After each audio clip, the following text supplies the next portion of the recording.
देखो आज के ज़माने में ना आप लोगों से 10 रुपए भीख मांगोगे ना तो वो लोग उसमें भी हिचकिचाएंगे कि क्या ज़माना आ गया भाई। लाइक लोग 10 रुपए भीख मांग रहे हैं। लेकिन वही उनसे बोलोगे ना कि 500 रुपए का चलो पिज्ज़ा खाते हैं, दे आर ऑलवेज रेडी। लोगों को आज के वक्त में ज़ारा एंड H&M जैसे ब्रांड से हर महीने शॉपिंग करनी है, जो कि 3,000 की चीज़ को 10,000 में बेचते हैं। लेकिन अगर उनसे उनके रिटायरमेंट प्लान के बारे में पूछ लो तो उनको कुछ भी नहीं पता, उनके पास कोई जवाब नहीं है। इसीलिए आज हम बात करेंगे कि कैसे आप केवल महीने के 500 रुपए लगा के अपना रिटायरमेंट प्लान कर सकते हो। This is your guys Suryansh Kushwaha और आज की वीडियो में आपको पता चलेगा कि कैसे केवल 500 रुपए महीना लगा के 5 करोड़ का पोर्टफोलियो बनाया जा सकता है। इंडिया में एवरेज इनकम जो है वो है 15,000 रुपए के आसपास। इसीलिए हम ये मान के चलते हैं कि मेजॉरिटी इंडियंस के पास कोई बड़ा स्टॉक पोर्टफोलियो नहीं है, यानी कि बहुत सारे स्टॉक्स, बहुत ज्यादा पैसे नहीं लगा रखे लोगों ने अभी तक स्टॉक्स में। और लगाएंगे भी कैसे? लोग अपनी लाइफ के प्रॉब्लम्स में ही उनको पैसा बच ही नहीं रहा कि वो इन चीजों में पैसा लगा सके, जो कि एक हार्श रियलिटी है। इसीलिए अगर आपके पास पैसा कम है और फिर भी आप इन्वेस्ट करना चाहते हो तो आपके लिए म्यूचुअल फंड से अच्छा कुछ नहीं हो सकता। अब देखो, म्यूचुअल फंड्स में भी बहुत टाइप के म्यूचुअल फंड्स होते हैं। ELSS, इक्विटी, हाइब्रिड, डेब्ट, इंडेक्स, बहुत सारे टाइप के हैं। लेकिन इनमें से कौन सा बेस्ट है और किस में आप इन्वेस्ट करके बड़ा पैसा बना सकते हो, वो हम इस वीडियो में बात करने वाले हैं। मैंने और मेरी टीम ने बहुत ज़्यादा रिसर्च किया और उसके बाद हमारे सामने जो डेटा आया वो ये था कि इंडिया में बहुत सारे फंड्स हैं जो 20%, 30%, 35% से भी ज़्यादा के रिटर्न्स दे रहे हैं ईयरली। लेकिन लोगों को उनके बारे में पता ही नहीं है। लोग अभी भी सेविंग्स अकाउंट में अपना 5% के लिए पैसा डाल रहे हैं। खुद सोच के देखो, आपको 5 गुना 10 गुना कहीं पे ज़्यादा रिटर्न मिल रहा है और आपको उसके बारे में बताया ही नहीं जा रहा। और बताएंगे भी क्यों? क्योंकि जो टॉप पे है वो टॉप पे ही रहना चाह रहा है और जो नीचे है उसे ये सब बताया ही नहीं जा रहा है। आज मैं आपको सारी म्यूचुअल फंड्स बताने वाला हूं, तो तैयार हो जाओ। लेकिन उससे पहले एक बहुत ज़रूरी चीज़ मैं आपको बता दूं। आप जो भी कैपिटल गेन करोगे लॉन्ग टर्म में, उस पर आपको टैक्स लगता है। पता है, राइट? उसे कहते हैं long term capital gain tax और TDS। ये दो चीज़ें लगती हैं। मान लीजिए आपने इन्वेस्ट कर करके आपका पोर्टफोलियो 1 करोड़ का हो गया 10-20 साल के अंदर, तो उसके बाद आपको उस पर 12.5% टैक्स देना पड़ता है अगर आप 2 साल 1 साल के बाद निकालते हो तो। चलो, टैक्स की बात हो गई। इस वीडियो के एंड में आपको मैं एक ऐसे फंड भी बताऊंगा जिसमें आपकी टैक्स सेविंग भी अंधी होने वाली है। लाइक साल का 1.5 लाख 2-2 लाख रुपए आपकी टैक्स सेविंग होगी। तो चलो जल्दी से फंड्स देखना स्टार्ट करते हैं। लेकिन उससे पहले अगर आपने चैनल को सब्सक्राइब नहीं किया तो सब्सक्राइब कर लेना, क्योंकि ऐसी बहुत हाई क्वालिटी प्रैक्टिकल नॉलेज आपको इस चैनल पे मिलती रहेगी। तो हम आ चुके हैं ET मनी के प्लेटफॉर्म पे, जिसमें हम देश के सबसे बेस्ट म्यूचुअल फंड्स को देख रहे हैं इस वक्त। सबसे टॉप पे आपको दिख जाएगा मोतीलाल ओसवाल का मिड कैप फंड, जो कि ऑब्वियसली इसी को होना था। इसके रिटर्न सबसे बेस्ट होते हैं हमेशा। तो देखो, इसके रिटर्न्स पर ईयर 42% है। लाइक आप जो पैसा डाल रहे हो उसका ऑलमोस्ट 50% आपको 1 साल में मिल रहा है। आपने 10 लाख डाला, 5 लाख 1 साल के अंदर, और क्या चाहिए? उसके बाद देखो इसका एवरेज कितने लोगों ने इसमें कितनी इन्वेस्टमेंट है वो देख सकते हो। 22,000 करोड़ के आसपास है। मिनिमम 500 रुपये से इन्वेस्टमेंट स्टार्ट कर सकते हो और उसके रिटर्न्स हैं ये। उसके बाद आता है क्वांट का स्मॉल कैप फंड। अब देखो, स्मॉल कैप बहुत रिस्की कैटेगरी है। आपके पैसे बहुत ज़्यादा बढ़ सकते हैं, बहुत ज़्यादा गिर सकते हैं। तो मैं इसे पर्सनली अवॉइड करूंगा। लेकिन फिर भी अगर नॉलेज के लिए देख रहे हैं तो देख लेते हैं। इसका देखो मिनिमम इन्वेस्टमेंट 1,000 है, इसका 500 था, इसका 1,000 है और 41% का रिटर्न है। यानी आप रिस्की खेलना चाहते हो ना, इस पर भी जा सकते हो।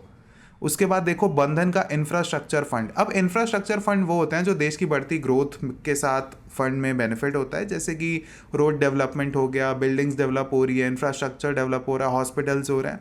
उसके साथ साथ ये फंड के भी बढ़ते राइज आपको देखने को मिलेगा और रिटर्न्स भी। इसका रिटर्न है पर ईयर का 38.16%। इस करंट ईयर की बात चल रही है। और उसके बाद निपॉन इंडिया का स्मॉल कैप फंड। देखो, स्मॉल कैप फंड्स हमेशा लिस्ट में ऊपर रहते ही हैं, लेकिन आपके अलावा आप ये देखो यहाँ पे एक मिड कैप फंड है जो स्मॉल कैप फंड से भी ऊपर है। तो अभी हम इसकी बात कर रहे थे। निपॉल इंडिया स्मॉल कैप फंड है, इसका मिनिमम इन्वेस्टमेंट 500 है और ये भी 38% के रिटर्न्स दे रहा है। उसके बाद आते हैं ICICI prudential infrastructure fund. Same ये भी इंफ्रास्ट्रक्चर के ऊपर पैसा लगाता है और उसके पैसे बढ़ते हैं। मिनिमम इन्वेस्टमेंट 500 की है और 37% का रिटर्न है इस पे। तो इतने सारे फंड्स हैं, हम किसे सेलेक्ट करें पर्सनली? ठीक है, अब देखो, मैं अगर मेरी बात करूँ ना तो मैं सेलेक्ट करूँगा मोतीलाल ओसवाल के मिड कैप फंड को ही। परसेंटेज की वजह से नहीं, मैं स्मॉल कैप जितना रिस्क नहीं लेना चाहता। मान लो आपकी एज 25 है, 30 है, आप थोड़ा बहुत रिस्क और ले सकते हो 5-10 साल का। उसके बाद 40 के बाद तो आपको फैमिली है, बहुत सारी चीज़ें देखनी है, एजुकेशन देखनी है बच्चों की, तो आप उस पर तो नहीं रिस्क लेना चाहोगे, राइट? तो मिड कैप फंड को देखते हैं, थोड़ा सा सेफ है मेरे लिए, तो मैं आप लोगों के लिए भी दिखा रहा हूँ। ठीक है, इसमें आप देख सकते हो इसका परफॉर्मेंस हमेशा पिछले 10 साल से हाईएस्ट रिटर्न्स दिए हैं, कंसिस्टेंट रिटर्न्स दे रहा है, वॉलीटैलिटी से बच रहा है, और एग्जिट लोड केवल 1% का है अगर आप 1 साल से पहले एग्जिट कर देते हो। तो 1 साल से पहले एग्जिट करने के लिए म्यूचुअल फंड में डालता ही कौन है। तो फॉर एग्जाम्पल देखो इसका NAV देख सकते हो, एक दिन में कितना चेंज हुआ है, 0.06%, return since Inception 26.35 per annum. And अब चलो इस चीज़ के हिसाब से मैं आपको कैलकुलेट करके दिखाऊंगा। ठीक है, इसके लिए आ जाते हैं एंजल वन के SIP इन्वेस्टमेंट कैलकुलेटर पे। SIP पे गए, वहाँ पे हम इनपुट कर रहे हैं डेटा को 500 रुपीज़। ड्यूरेशन हम रखते हैं पहले 10 साल का, और इसके रिटर्न्स हम 40 के अराउंड है, पर हम 30 से ज़्यादा नहीं ले रहे यार, क्योंकि मार्केट फ्लक्चुएट होता है। लाइक 30 हाईएस्ट ही है इवन इसका। तो अगर आप 10 साल के लिए करते हो तो आप देख सकते हो आपका टोटल इन्वेस्टेड होगा 60,000 रुपये, लेकिन आपको मिलेंगे 3,16,000 रुपये। अब धीरे धीरे कंपाउंडिंग का जादू देखते हैं। 20 साल होने पे आपका इन्वेस्टेड अमाउंट केवल 1,20,000 है। लाइक 1,20,000 समझ रहे हो कितना कम इन्वेस्ट किया आपने, और आपको टोटल मिल कितना रहा है, 76,61,000। थोड़ा और जादू देखिए कंपाउंडिंग का। अगले 10 सालों में आपकी यही 500 रुपये की इन्वेस्टमेंट बढ़ बढ़ के देखो, आपने 1,80,000 ही लगाया है 30 साल के अंदर, और आपकी इन्वेस्टमेंट 15 करोड़ रुपए।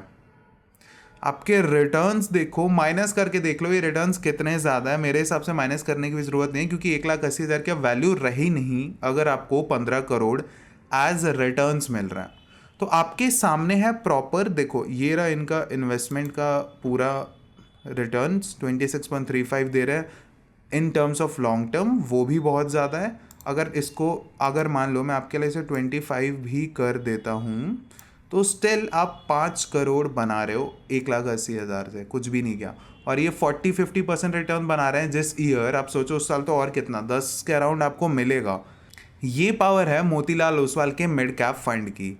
चलो, लेकिन इसमें आपको टैक्स देना पड़ेगा। देखो अगर आपने मान लिया 10 करोड़ कमा लिए, तो आपको 12.5% का लॉन्ग टर्म गेन टैक्स देना है। यानी कि आपको ऑलमोस्ट कितना कह ले, 12.5% आपका हो जाएगा 1 करोड़ 25 लाख के अराउंड आपको टैक्स देना है। थोड़ा हैवी लगता है right, but we live in India, और एक अच्छे नागरिक होने के नाते आपको टैक्स देना पड़ेगा। अब बात कर लेते हैं वो फंड्स जिसमें टैक्स की सेविंग हो सकती है। आई मीन कि मैं इतना पैसा कमाऊं और मैं एक मेजॉरिटी चंक उठा के अगर भारतीय सरकार को ही दे दूं, तो फिर मेरी मेहनत, जीवन भर की मेहनत का क्या फ़ायदा। आप 1 करोड़ 25 लाख किसी को टैक्स दे रहे हो, जस्ट इमेजिन, आपकी वो जीवन की कमाई थी। तो देखो अब हम क्या करते हैं, इसके बाद हम आते हैं ELSS म्यूचुअल फंड्स में। तो देखो ELSS फंड्स क्या होता है, आपके सामने है। ELSS फंड्स वो होते हैं जिसमें आप टैक्स रिबेट क्लेम कर सकते हो 1.5 लाख रुपए का, और 46,800 रुपीज़ का ईयरली टैक्स के थ्रू सेव कर सकते हो। बेटर है राइट, आप ऑलमोस्ट 2 लाख रुपए बचा पा रहे हो साल का टैक्स, बढ़िया चीज़ है।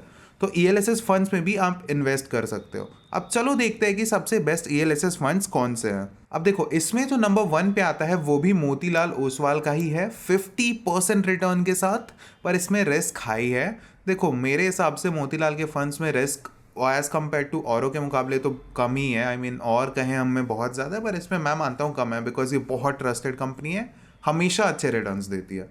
उसके बाद आपको पराग पारिक मिल जाएगा 23% रिटर्न के साथ। पराग पारिक का ELSS टैक्स सेवर फंड मिल जाएगा 21.8% के साथ, और सेम इज विद SBI के लॉन्ग टर्म इक्विटी फंड में। अब देखो SBI भी आपको 30% ईयरली रिटर्न दिया है। चलो इसको चल के देखते हैं एक बार।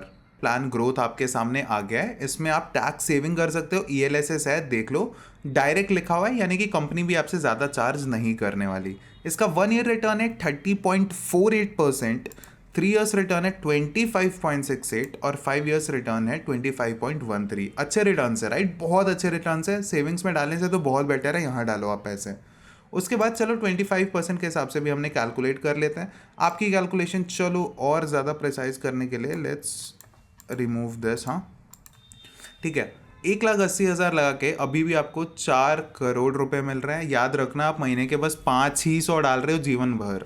आई मीन सोचो आपसे 20 साल बाद आप पे कितना पैसा होगा, कितनी ज़्यादा आपकी सैलरी होगी, इन्वेस्टमेंट्स होंगे, पर आप तब भी 500 रुपये दे रहे हो। एक पिज़्ज़ा का पैसा आप दे रहे हो बस हर महीने, डाल के भूल जाओ, भूल जाने का डाल के कि पिज़्ज़ा खाया भूल गया। वैसे ही इसको डालो, भूल जाओ, रिटर्न्स आपके सामने है। ठीक है, तो वापस से रिवाइज करते हैं। हमने दो फंड्स की बात की, पहला है मोतीलाल ओसवाल का मिड कैप फंड और दूसरा है एसबीआई का लॉन्ग टर्म का ईएलएसएस फंड। ठीक है, इन दोनों में से आप किसी में भी इन्वेस्ट करते हो, केवल 500 रुपये के पिज्ज़ा खाने जितना पैसा लगा के आपको मिलते हैं 5 करोड़ रुपए केवल 1,80,000 की इन्वेस्टमेंट पे। इससे अच्छा कभी कोई डील नहीं मिलेगी। तो स्टार्ट कर दो अपनी इन्वेस्टिंग आज से ही। जितनी जल्दी करोगे ना उतना जल्दी इसका फायदा मिलेगा आपको। तो ये वीडियो कैसी लगी, प्रॉपर डिटेल्स और स्टैट्स के साथ, प्रॉपर कैलकुलेशन के साथ मुझे कमेंट करके ज़रूर बताना। एकदम प्रैक्टिकल नॉलेज है, मैं अपने मन से कुछ बना के नहीं बोलता, आपको दिखाता हूँ लाइव। तो अगर आपको मेरी मेहनत पसंद आई हो तो इस चैनल को सब्सक्राइब कर देना और इस वीडियो को लाइक करना बिल्कुल मत भूलना, मुझे बहुत मोटिवेशन मिलती है। और नेक्स्ट वीडियो इससे अच्छे रिटर्न्स लाने वाले फंड्स के ऊपर ही आएगी। तो better subscribe the channel. See you in the next video. Thanks a lot.